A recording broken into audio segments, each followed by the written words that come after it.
Brilliant. Fantastic. So hello everybody. Welcome to my sleep clinic. I'm recording at the moment so I can share this recording with everyone. Um, so how to get more sleep for vitality. I'm just going to admit the next person, excuse me. So in a survey by UK Gov, nearly half of us admitted that we don't get sufficient sleep. And a good night's sleep is the most affordable and simplest way to boost our health.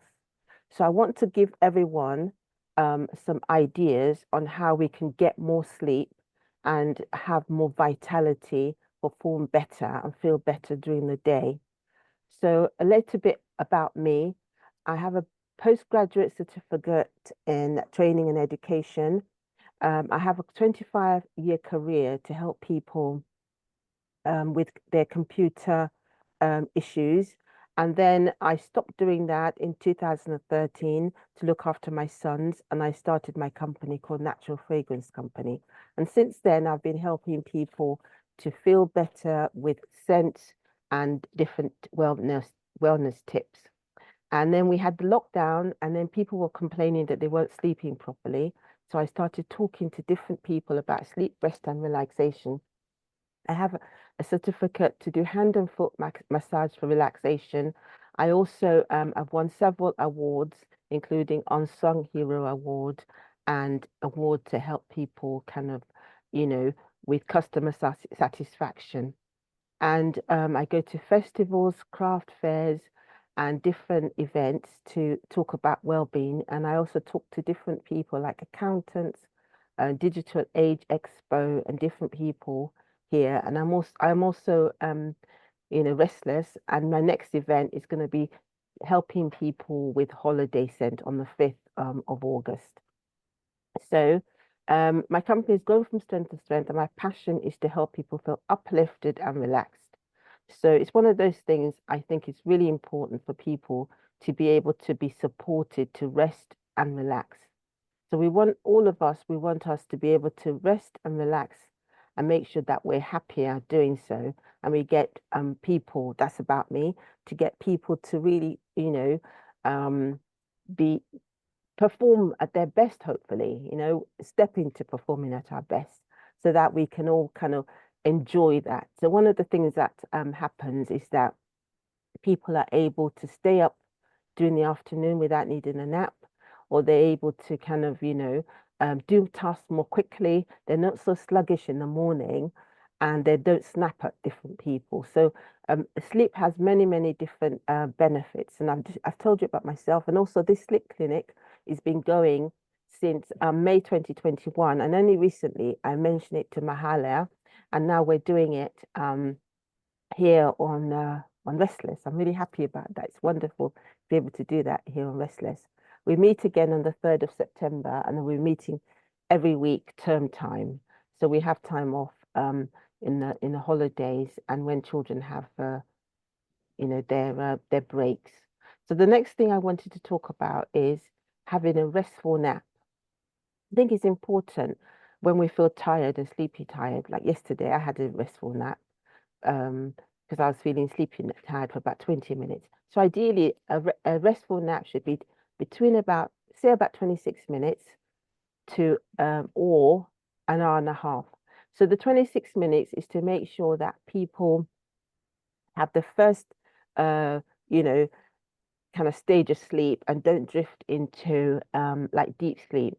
So if people drift into deep sleep, it's one of those things they think, oh no, and they're woken up. It's like, oh, you're woken up from your deep sleep and it's not so good for you. But it's better to have a full sleep cycle of 1.5 hours. That's a full sleep cycle as a nap. So say you're feeling tired and you go to bed at 1 and you wake up at 2:30. So you have a nice long nap and you feel refreshed.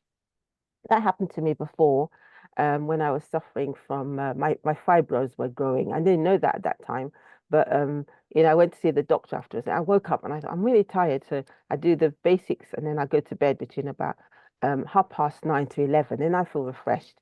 And then afterwards, I saw my doctor and she said, go for an examination. And then that's when I knew So it's a good idea if you can to have a short nap or a long nap. So that's one of the reasons that I want people to be able to understand sleeping and the best way to get a nap.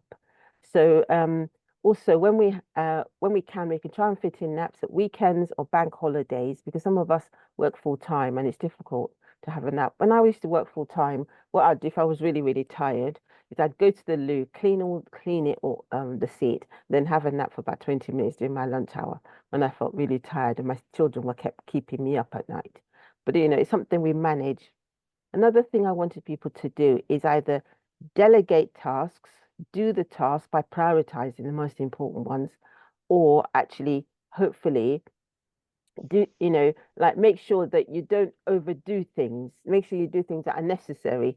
So that's what I try and do before I go to bed. I think, is this really necessary? Can I do it tomorrow? Can I get someone else to do it? Can I maybe not even do it at all? So those are the things we try and do so that any extra time we save, we try to put it into sleep, rest, and relaxation.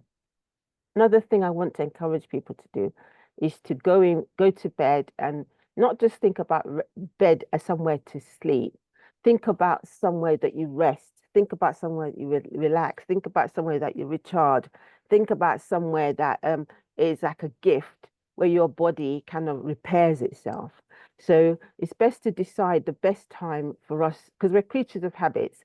Let's try and decide the best times for us to hopefully ideally stay in bed and rest for 8 hours. I know sometimes it's difficult, but because I've been doing it, I feel the benefit. So my time is between about midnight and 8 o'clock because I'm an hour, I'm a late bird. But my husband is a bit earlier than me. He's about 11 to 7. So we try not to disturb each other and other people maybe 10 to 6. So it's like a pattern that you're used to. And now I find myself opening my eyes at the time I'm supposed to um, actually wake up. And I don't need my alarms, but I still put them there to help me to kind of make sure I get up because you know, sometimes I don't want to get up because I'm a bit tired and I want an extra 15 minutes in bed, but I have an 8:30 meeting, I need to get up. So I need those alarms. I've got two alarms actually to help me get up because I'm not a morning person. And I know I've had enough rest, but sometimes I feel a bit sluggish in the mornings. So, we put in place things to help us rest and relax.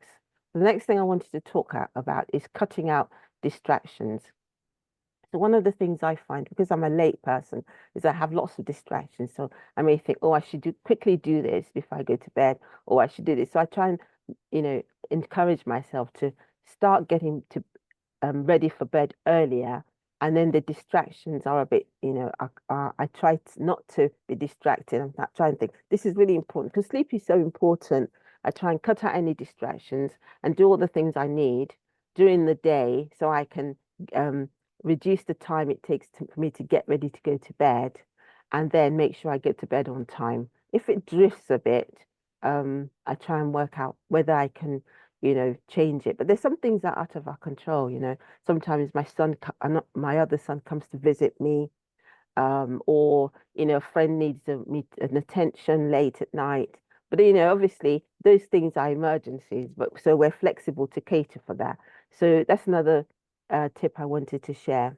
The next thing is that I found it useful not to drink anything 2 hours before bedtime because I found that when I do that, um, I'm you know more likely to just stay in bed and not need any comfort breaks. So I try and advocate that people try and do this if you can. No fluids and even no eating. I don't eat or drink anything most of the time before bed. Obviously, if I've gone out with friends at weekends, that may not be the case. So I allow for that by saying, oh, I may need comfort breaks in the night, or it's only occasionally. So we're doing what works for us to stay in bed resting, because we know that's good for us. So the next thing I wanted to share is that we should rest and relax in bed. So a couple of tips for that is breathing from the belly, breathing like we're on holiday, breathing like we've got no care in the world. So we can simulate this by putting a hand on our stomach and breathing in and out quite deeply. And then when we're in bed, I shared this with my son and he finds it really useful. We squeeze as we get into bed and then we kind of like relax into bed, and then we kind of relax our muscles, physical relaxation, so that we don't have any, we'll try not to have any tense muscles in our body. And that can really help because, a lot of us, we're exhausted and we go to bed and we go, but it's not the best thing to just be in bed and be tense. The best thing, if we can, to just relax.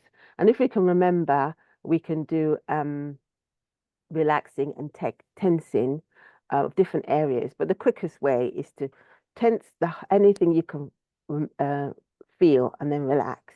That's the quickest way, and it's easier to remember. And then try to fall into that relaxation for the rest of the night. And when I do that, I find that I wake up even more refreshed.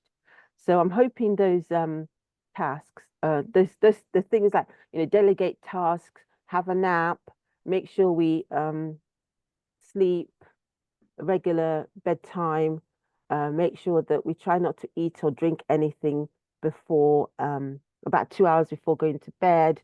I hope those things really help us so that we can have quality sleep, not just sleep because we know our body demands it. We can have quality sleep, we can manage our sleep with rest and relaxation and deep breathing, and then we can know that we've done our tasks, we've prioritized them, we've delegated them, we've managed it so that we can actually get more sleep. I hope that's useful. What I'm going to do is I'm going to stop this video and then people can actually ask questions.